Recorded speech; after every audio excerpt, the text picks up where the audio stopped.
In this video, I'm doing a commentary on a backgammon bot versus bot match. One of the best ways to improve is by watching better players play. And this is exactly what we do in this series. I have the bot play itself. This way you can just watch without actually having to use your mental energy to actually play a match. So it's nice when you're just relaxed and you just want to watch and learn. We can watch, and then the match is transcribed. We can look at the errors and analyze it, and this is a fantastic way to learn. There are also many tools we can use in XG to help us study, and I'll show you some of those in this video. Thank you for joining me. I hope you enjoy this video. Please like and subscribe, and you'll be notified every time I upload a new video. Let me know what you think in the comments below and what you'd like to see in future videos, and I'll work on it. With the membership feature, you can get exclusive access to the most popular videos. My book, Backgammon Strategies, is available. There's a link in the description to where you can get it. And if you're interested in lessons, please contact me via email. My email address is also in the description. Again, this is a backgammon bot versus bot match. We're playing on a beautiful Hector Sachs board. The XG board is made by Rain. He makes beautiful XG boards. There's a link in the description to where you can get them. We have expert versus expert, orange playing at the bottom, white at the top, bearing off on the right. And here we go. 5-2 brings one down and splits the back checkers. Double 6 is a great reply, makes both bar points. Double 1. Okay, so you can anchor up and make that 5 point. You don't want to be blitzed out with those back checkers. Now the 5-1 comes there. Double 2, so goes there and makes the 14 point. 6-5 will have to bring 2 down there. Now white is up by 22 pips. So look at that. Breaks the 5 point. Now the checkers on the 11 are builders for the 5 point. Double 5. Okay, so that's good for the race. It evens things out, but white is on roll. White's Baron is going to be awkward like that. Double 2. Okay. And now 3-2. Bringing more checkers to the 5 point. That's an efficient place. Double 5. Another good roll. Now orange is up by 16. Didn't clear that 10 point. Interesting. I guess the race was close enough. 4-1. Okay, stays back. It's interesting. I probably would have cleared. You're ahead in the race now. Orange is behind by 4, now up by 6. So now as a standard race, what you want to do is try to bring your checkers to the high inner board points, the 6, 5, and 4. Those are the best places for an efficient bear off. Walter Trice talks about that in Backgammon Boot Camp. It's a great read if you haven't read it before. Now 6 pips. That may have been a double. 3-1 will come in and bear off a checker. 6-5 bears off 2 checkers, takes the lead in the race. 4 checkers off for white. Now 3. Okay, so now it's an even race. 6-4. Okay, that was a good roll. 4-3. Okay, that put up white pretty good in the race. So now this should be a double. Does take. Okay, so we'll take off 1 checker from the 6 point and play 6-4. 5-1 will bear off 2 checkers. 6-5 bears off 2 checkers. So in a short race, it's harder to take at this score because there's not as much time to catch up. In a longer race, you can take more. So I guess play 4-3 to get double 3s to work. That's it. Okay, so 2-0 in favor of orange. I'm sorry, in favor of white. Orange opens with a 5-3, making the 3 point. White counters with a 4-2, making his own 4 point. Now with the 4-1, split and bring one down. Now with the 5-1, white will bring one down and split the back checkers. 3-2. Okay, so yeah, with the 9th checker in the zone, you can't afford to bring both checkers up. 6-4 is a good roll, makes the 2 point on head. Now orange is on the bar, dances, could not come in. White hits back. Now white's got to be careful doubling here, having this lead. It's really awkward being at 3 away because you can't double very efficiently. A doubled gammon gets you 1 point of overage, extra point that you don't need. 6-2 makes the bar point. All right, now those three checkers back need to get moving. 5-4 moves one of them. Now white's trying to attack. 4-3, nice roll. Points on head, does not hit on the 10 point, makes a 4-point board. Orange dances now, playing on, hits. Okay, so now white is trying to go for the gammon. Orange dances again. 5-2 will cover. So with the blitz, high points and low points are just as good. Orange dances. 3-2 will hit, put a third checker on the bar. And now there may be some backgammons. 6-1 will come out. Okay. And gets out of the way of the double 5 there with the 10-9. Double 3. Okay, now double 5 will hit. Now 4 builders. No. Okay, so now still the double 5 works. 1-5. Okay. White's a big favorite. Okay, so now it's going to be hard to close them out. Maybe pick and pass. Okay, clears. Trying to clear the point.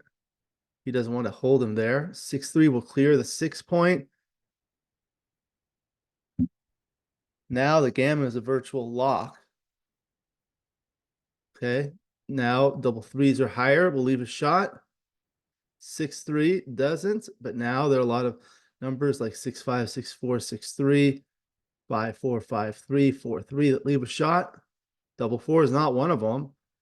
And if he gets lucky, he'll get a backgammon. 6-3 in and out. So that saves the backgammon. White's going to get 2 more points to get to the Crawford score. You always want to try to get to valuable scores. Of course, the 0-away score winning perfectly is the most valuable. Then the Crawford score when you're 1 away and you just need 1 and you're protected from being doubled. Also 2 away and 4 away are valuable scores.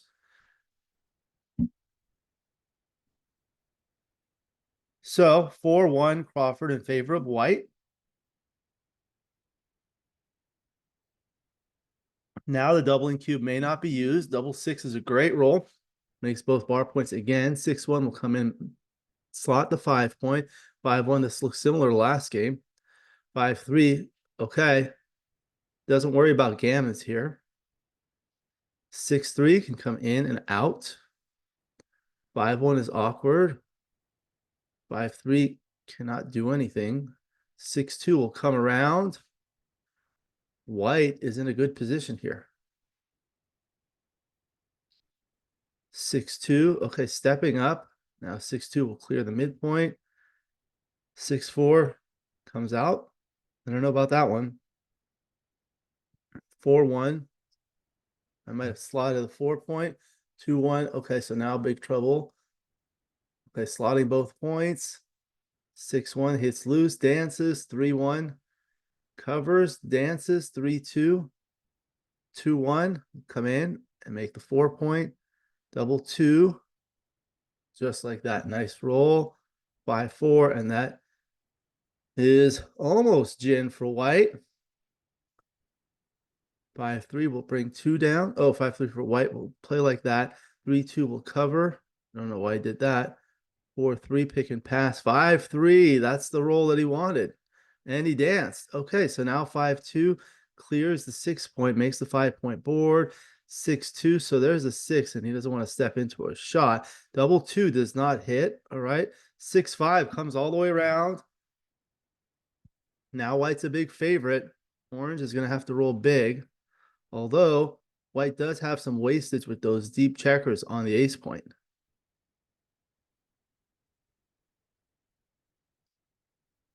2-1 and now 6-3. 5-2, bear off 2 checkers. Orange is going to need some doubles to stay in this match. Those 3s are really hurting. It's almost gin.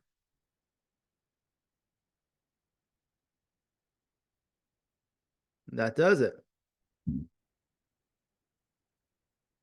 Now analyze it. This is where the learning begins. So the 5-2 was straightforward.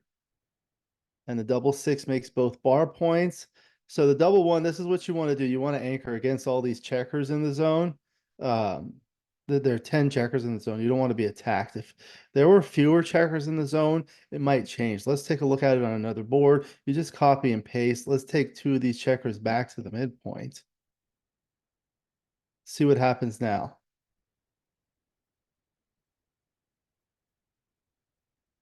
Now it's not as urgent to. Okay, so now you make the anchor all the way. Interesting. And what if it were like this?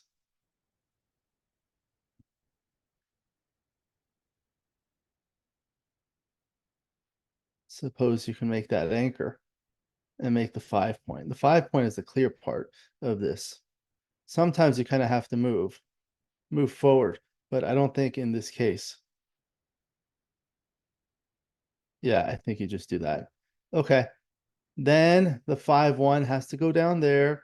The double two, okay, shifts up, gets the higher anchor, blocks things, and then brings that down. Very good. 6-5 had to clear the midpoint, and the 6-1 just plays two in the board. You see that 5 to 4 here leaves a blot here, so now you can cover with sixes.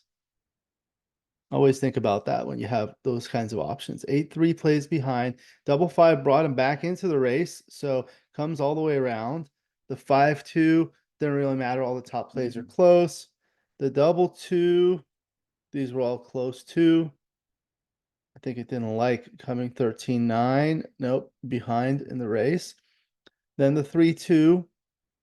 I want to get him on the interboard points. Okay, so this is the one that I was thinking about. It's like, okay, so now you're behind by 4 and you're going to be up by 16. You just want to clear. You don't want to do this. This leaves gaps too. Here, you put checkers on the high points. When you're ahead in the race, you want to race. You want to break contact. That's the idea there. 6-3 just plays there.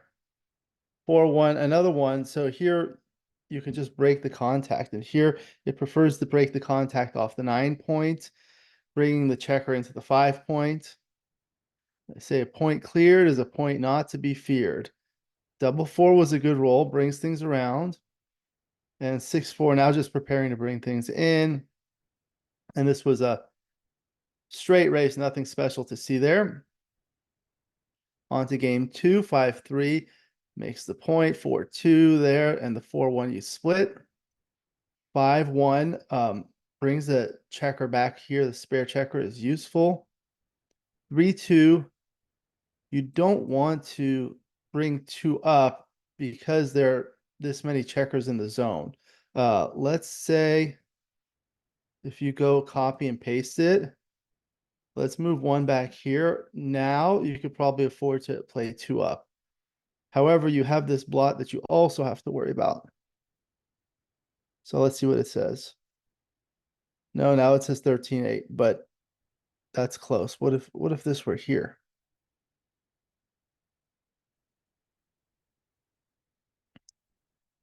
Now 13-8 doesn't do all that much. You don't have a builder on the 9 points. Still, it's very close. Okay. So 6-4 points on head. Now it got good really quickly here. The double 1 was good, and the 6-1 comes around. 5-2, you really want to split off that 24 point. If you have 3 checkers or more on the 24 point, you really want to get them moving. And that's what it did there, despite all these checkers here. 6-2 was good, makes the bar point. 5-4, you had to run there, okay. And the 4-3 note, we didn't hit here. You make the point on head because it puts a checker in the bar on the bar and makes a 4th interboard point. The 5-2 is when you hit loose here. You can afford to because of the board, but if you look at it on another one, let's say there's here or like that against the better board, you still hit, doesn't matter. What if you have a choice here? Now you run because there weren't any alternative choices. Okay. 5-2 covers. So once you're in a blitz, you need to continue the blitz and make lower board points or higher board points. These two were close. 4-3 couldn't come in. 6-1. Then the double three. All the plays were close here. 6-5. There was really nothing to see here. White won a gammon and went to 4-0 Crawford. So game 3, 1 away, 5 away. Crawford 6-2 is the standard split. Double six is a great reply. And the 6-1, you have to do that. So this gives awkward sixes from the bar. When you do that, always think about bad sixes from the bar or diversifying the opponent's rolls. Or not diversifying their rolls. With the 5-3, could have simply just made the 5 point. You have to be careful when you split here. Even though gammon losses don't matter, you can make another inboard point. So that was good. And then the 6-3 pops out. 5-1 plays there. And the 5-3 here, again, the idea was to make this point. Even 13-5, making that point was good. This has the benefit of unstacking the 2 heavy points, and you don't really care if you're hit there at this score. Was there? Let me see. We'll check earlier.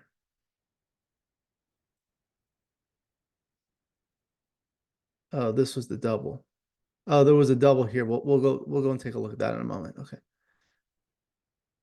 So, yeah, there we were. And then the 6-2 just runs around. And then coming in, 6-3. 6-2. What is it like with the 6-2? Staying back. Yeah, you need to maintain the contact. 6-2 comes there. 6-4. So look, it likes coming out all the way here. And that results in this position. So what's going on here? You're down by 14 in the race. It's not terrible, but it's not great. But the thing about this race is you see all of White's checkers on the 7 and 8 point. This is a little awkward. So you have a little bit of flexibility with this checker here. But once this is gone, if you have all these checkers on the 7 and 8 points, now if you roll big numbers like 5s and 6s, that's going to go deep into the board. When you're bearing off, you want checkers on the high interboard points. If you end up with a gap here, now every time you roll a 5, you're going to go down to the ace point. What happens is if you have all your checkers on the ace point and you roll like a 6-5, that would be 11 pips, but you only get 2 pips out of it. So you're wasting 9 pips. Okay, you really want to get your checkers here. Okay, and then what happened was hit there with the 5-2. And then continued there. Okay, so here at like 13-9, a little better. Okay, now you makes the point. 6-1 should come down from the bar point. And there are no good alternatives other than hitting here. 3-1, I would have made the 3 point there.